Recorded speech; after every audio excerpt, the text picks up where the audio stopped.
बिस्मिल्लाहिर्रहमानिर्रहीम। अस्सलाम वालेकुम। मैंगो सीज़न 2025 आम की फसल कैसी है? इस साल फरवरी मार्च में जब आम के पौधों पर फूल निकलने का सिलसिला शुरू हुआ तो यकीन करें कि ऐसे महसूस होता था कि इस साल आम की पैदावार कोई नया रिकॉर्ड कायम करेगी। लेकिन उसके बाद फिर मौसम में एकदम तब्दीली आई और आम की जो फसल है उसका नक्शा ही बदल गया। मौसम क्या बदला, आम ही रूठ गया। इस वीडियो में हम 3 अहम पॉइंट पर बात करेंगे। नंबर 1, इस वक्त आज 27 मई 2025 को आम की फसल कैसी है, इस फसल की क्या सूरत हाल है। नंबर 2, इस फसल में कमी की जो बड़ी वजूहात हैं वो क्या हैं।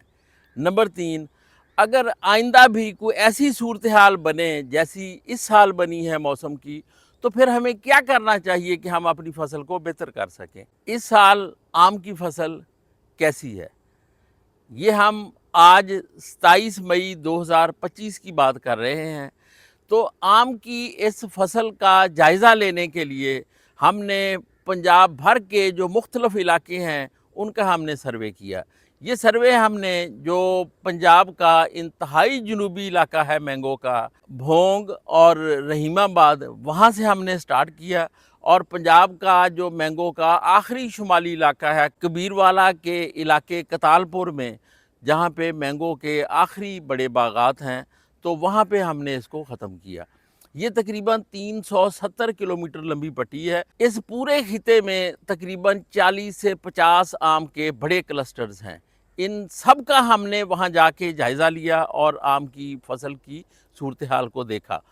तो जो बड़े बड़े इलाके हमने जाके मौका के ऊपर देखे कि वहाँ पे आम की क्या सूरत हाल है, उनमें भोंग, रहीमाबाद, जमालदीन वाली, इकबालाबाद, मियाँ वाली कुरैशियाँ, ज़ाहिर पीर, खानपुर, खानबेला, तरंडा मोहम्मद पनाह, जलालपुर, शुजाबाद के मुख्तलिफ इलाके, अलीपुर, खानगढ़, शाह जमाल, मुजफ्फरगढ़ के कुछ इलाके, कोटद्दू भी उसमें शामिल है। उसके बाद फिर हमने मुल्तान के गिरदोनवा में 5-6 जो बड़े बड़े क्लस्टर हैं मैंगो के, वो देखे। फिर इसी तरह खानेवाल के मुख्तलिफ क्लस्टर्स हमने देखे और विहाड़ी, मेलसी, यहाँ पे भी हमने फसल की सूरत हाल देखी। और आखिर में हमने फिर कतालपुर के इलाके को देखा। कुछ इलाकों में तो आम की फसल बहुत अच्छी है और कुछ में बहुत ही ज़्यादा कमज़ोर है। तो एक इलाके से दूसरे इलाके का फ़र्क भी काफ़ी हद तक वाज़ेह नज़र आता है। लेकिन हम जो सूरत हाल आपको बता रहे हैं वो एक पंजाब भर की इज्तिमाई सूरत हाल है। इसमें हमने 10 वैरायटीज़ का जायज़ा लिया। ये जो 10 वैरायटीज़ हैं ये पंजाब के 95% एरिया के ऊपर काश्त हैं और ये तकरीबन इतनी ही पैदावार जो है वो कंट्रीब्यूट करती हैं। 5% फिर कोई और किस्में हैं जो इतना मैटर नहीं करती। इनमें दुशहरी इस वक्त पंजाब में 5% रकबे पर काश्त है और इसकी जो फसल है वो इस साल बेहतरीन है, 100%। फल भी अच्छा है और फल का साइज़ भी बहुत अच्छा है। दूसरा, मालदा और लंगड़ा, ये दोनों किस्में तकरीबन 3% रकबे के ऊपर काश्त हैं। इस साल इन दोनों किस्मों के ऊपर फूल ही बहुत कम निकले हैं और इसकी पैदावार में बहुत ज़्यादा कमी देखने में आई है। ये तकरीबन 70% इसकी फसल जो है वो इस साल कम है। अनवर रटोल और लेट रटोल, जिसको रटोल 12 नंबर भी कहते हैं, ये 5% रकबे पे काश्त है पंजाब भर में और इसके ऊपर फूल निकले, खूब फूल निकले, लेकिन फूल कुछ मुतासर हुए। इनकी जो फसल है वो 30% कम है। उसके बाद हमारी मशहूर एक्सपोर्ट होने वाली जो किस्म है सिंधड़ी, सिंधड़ी जो है वो पंजाब भर में 17% रकबे के ऊपर काश्त है। इसमें फूल कम निकले लेकिन जो फूल निकल आए उनके ऊपर फल बना और इस वक्त इसकी सूरत हाल भी अच्छी है। तो ये मजमूई तौर पे पंजाब भर में ये 30% इसकी फसल जो है वो कम है। चौसा समर बेश्त, ये हमारी सबसे पसंदीदा किस्म है, लोकली जो हम पसंद करते हैं इसको। ये 35% रकबे के ऊपर काश्त है। इसके ऊपर फूल निकले, खूब निकले, फरवरी से निकलना शुरू हुए और मार्च के आखिर तक निकलते रहे। और फिर इसके जो बाद में निकलने वाले फूल हैं वो मौसम की तपश से गर्मी की शिद्दत से बहुत ज़्यादा मुतासर हुए और ये वैरायटी जो है ये 40 से 50% तक मुतासर है। इसकी पैदावार जो है वो तकरीबन आधी से थोड़ी सी ज़्यादा है। काला चौंसा ये भी एक बड़ी किस्म है जो 7% रकबे पर काश्त है। काला चौंसा की जो इस साल फसल है वो बेहतरीन है, तो इसमें किसी किस्म की कोई कमी नहीं, फल भी अच्छा है और फल का साइज़ भी बहुत अच्छा है। इसके बाद सफ़ेद चौंसा, ये पंजाब में 18% रकबे के ऊपर काश्त है और इसके भी फूल बहुत निकले लेकिन फूल मुतासर हुए। ये और इसकी जो पैदावार है वो 40 से 50% तक कम है। ये वैरायटी बहुत ज़्यादा मुतासर हुई है, ये भी एक्सपोर्ट होने वाली किस्म है। इसके बाद फिर हमारी जो 2 नई किस्में हैं, चनाब गोल्ड और अजीम चौंसा, ये दोनों इनके ऊपर फूल तो बहुत अच्छे निकले लेकिन मुतासर हुए, ये 50% तक कम है। इनके एरिया के हिसाब से इनकी जो इनके ऊपर फ्रूटिंग है उसको हम जब उसके क्वालिटी पॉइंट्स बनाएं तो हम इस नतीजे पे पहुंचते हैं कि हमारी इस साल जो फसल है पंजाब में वो 40 से 45% तक कम है। गोया हमारे पास जो बाकी फसल है वो 60% से भी कुछ कम है। तो ये है इस वक्त पंजाब भर में आम की फसल की हकीकी सूरत हाल। अच्छा, आपको याद होगा कि पिछले साल भी जो सिंदड़ी, चौंसा समर भेजत और काला चौंसा, इनकी पैदावार तकरीबन आधी थी।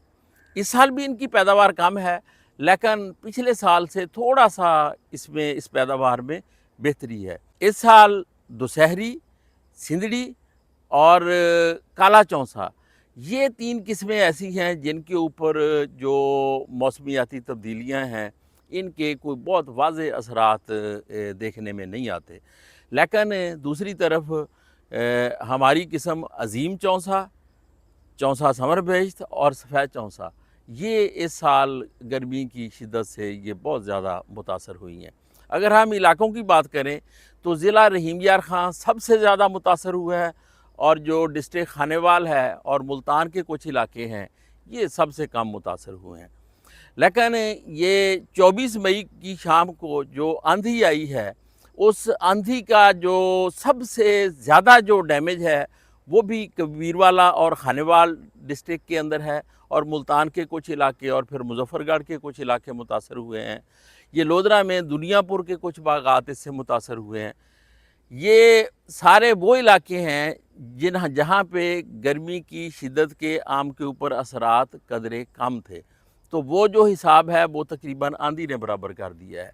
इस वक्त पंजाब भर की सूरत हाल मुख्तलिफ अज़ला की को बहुत फ़र्क नहीं है और जो इसकी हकीकी सूरत हाल है वो यही है कि इस वक्त जो हमारी आम की फसल है ये 60% से भी कुछ कम है। अब हमारा दूसरा पॉइंट कि आम की पैदावार में इस बड़ी कमी की वजूहात क्या हैं।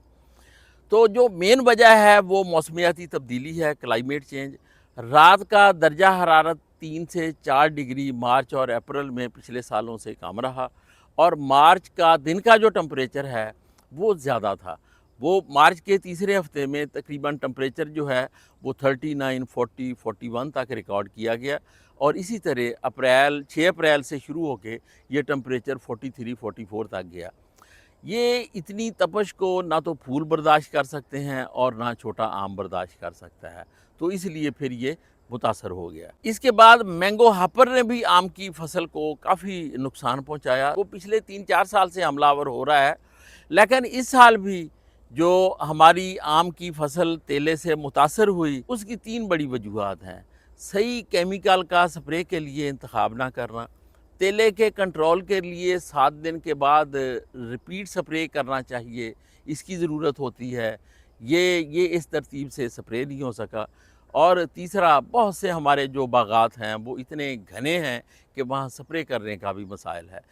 तो इस साल भी मौसमियाती तब्दीली और तेले के अपने कमाल ने जो है वो आम का इतना नुकसान नहीं किया। हमारी गलतियाँ और कोताहियाँ जो हैं वो ज़्यादा नुकसान का सबब बनी है। तीसरा, हमारी यहाँ पे एक पुरानी प्रैक्टिस है कि जब पौधे के ऊपर फूल निकलना शुरू हों तो आबपाशी बंद कर दी जाती है। बहुत सारे प्रोग्रेसिव ग्रोवर इस प्रैक्टिस से बाहर निकल आए हैं, वो हस्बे ज़रूरत इरिगेशन करते हैं, लेकिन अभी भी 40-50% बागात ऐसे हैं जहाँ पे उसी तरीके से इरिगेशन की जाती है कि जब फूल निकलना शुरू हो तो पानी बंद कर दिया जाता है और जब तक फल ना बने तो पानी नहीं दिया जाता। इस साल पानी की वैसे भी कुछ किल्लत थी, लेकिन हमारा जो एक तरीक़ाकार है उसने इसके अंदर फसल को जो है वो ज़्यादा नुकसान पहुंचाया। तीसरा, अगर ऐसी सूरत हाल फिर हमारे सामने आए, आइंदा सालों में कोई मौसम की ऐसी सूरत हाल बने, तो फिर हमें क्या करना चाहिए? ये देखें, पिछले 4 साल में 3 दफ़ा आम की फसल ख़राब हो चुकी है। 2022 में आम की फसल ख़राब हुई, 23 की फसल जो है वो नॉर्मल थी। 23 में जो हमारी आम की फसल है पंजाब में, वो 14,25,000 टन थी। उसके बाद जो है वो 40% या 40% से कोई ज़्यादा हम कमी ही देख रहे हैं। 22 में हमारी फसल मुतासर हुई, फिर 24 में मुतासर हुई और इस साल 25 में मुतासर हुई। तो ये जो कमी है तकरीबन 40-45 यहाँ तक है और ये हमारी जो प्रोडक्शन है पंजाब की, ये 14,25,000 टन से कम हो के ये 8 से 9 टन के दरमियान रही है इन 3 सालों में। जो 23 की पैदावार है वो नॉर्मल थी। अब हम जो आपको बता रहे हैं कि इतने फ़ीसद कम है, इतने फ़ीसद कम है, कोई भी वैरायटी या इज्तिमाई पैदावार, ये हम इसका मुवाज़ना कर रहे हैं 2023 की क्रॉप से। अच्छा, अब हमने इन 4 सालों में देखा क्या है और हमने सीखा क्या है? जो हमने देखा है वो ये कि जब भी मार्च के आखिर में और अप्रैल के शुरू में गर्मी की शिद्दत बढ़ती है तो फूल और फल मुतासर हो जाते हैं। और फिर हमने अपने पौधों को देख के जो सीखा है वो ये सीखा है कि वो पौधे जो थोड़ा जल्दी निकल आते हैं या वो बागात जिनके ऊपर फ्लावरिंग थोड़ा जल्दी हो जाती है, वहाँ फल भी बच जाता है, फल का साइज़ भी अच्छा होता है और फल क्वालिटी में भी बहुत आला होता है और वो गर्मी को बर्दाश्त भी कर लेता है। तो ये जो चीज़ें हमने सीखी हैं, ये हमें अपनी एक पैदावारी जो टेक्नोलॉजी है इसके अंदर शामिल करने की ज़रूरत है। हमें अब वो तमाम मेजर्स लेने चाहिए, हमें वो तमाम इक़दामात करने चाहिए जिनकी बदौलत आम के फूल निकलने का जो सिलसिला है वो थोड़ा पहले शुरू हो सकता है। ये 3 काम करने से आम के फूल थोड़ा पहले निकलने शुरू हो जाते हैं। कुछ प्रोग्रेसिव ग्रोअर्स ने इसको अपना लिया है, जिन्होंने अपना लिया है वो इन मौसमियाती तब्दीलियों से बहुत ज़्यादा मुतासर नहीं हो रहा है, लेकिन जिन्होंने नहीं अपनाया वो वहाँ पे जो हैं वो नुकसानात ज़्यादा हो रहे हैं। नंबर एक तो हमारी पुरानी प्रैक्टिस ये है कि हम जो बाग की आबपाशी है वो अक्टूबर के आखिर में बंद करते हैं, ये हमें इसको तब्दील करना है। अब हमें आबपाशी सितंबर के आखिर में बंद करनी है और उसके बाद 100 दिन तक पानी को बंद रखना है और फिर 15 जनवरी से कुछ आगे पीछे अपनी सहूलत के हिसाब से वो हमने बाग की आबपाशी करनी है। इससे पौधों के ऊपर फूल जल्दी निकलते हैं और गर्मी आने से पहले पहले फल बन जाता है। अच्छा, दूसरा अहम काम कि ये जो हमारी एक ट्रेडिशन बनी हुई है ना कि फूल निकलने से फल बनने तक पानी नहीं देना, हमें इसको भी तर्क करना है। और जैसे ही मार्च में टेम्परेचर बढ़ना शुरू हो तो हमें हस्बे ज़रूरत आबपाशी ज़रूर करनी चाहिए। ये जो प्रैक्टिस है ये गर्मी से बचाने में बड़ा अहम किरदार अदा करती है। और तीसरा, आम तौर पे हम मार्च के अंदर कल्टीवेशन भी करते हैं, पौधे के अपने बागात में हल शल चलाते हैं और जड़ी बूटियाँ ख़त्म करते हैं ताकि बाद में फिर गर्मियों के सीज़न में जड़ी बूटियाँ बागात में तंग ना करें। तो ये अमल भी हमें अब 1 महीना पहले करना चाहिए। हमें इसको यकीनी बनाना चाहिए कि मार्च के आखिर में पौधों की छतरी के बाहर जो घास की एक लेयर है अपने बाग के अंदर वो मौजूद है, ताकि मार्च के आखिर में या अप्रैल के शुरू में अगर कोई गर्मी पड़े तो वो पौधों को बहुत ज़्यादा मुतासर ना करे। ये पिछले 4 साल में ये हमने तसल्ली कर ली है और देख लिया है कि जो अप्रैल है वो मार्च में ही आ जाता है और यकीन करें हमें भी जो मार्च है उसको अप्रैल तस्लीम कर लेना चाहिए और फरवरी को मार्च तस्लीम कर लेना चाहिए। तो इससे हमारे जो मामलात हैं वो हल हो जाएंगे। शुक्रिया।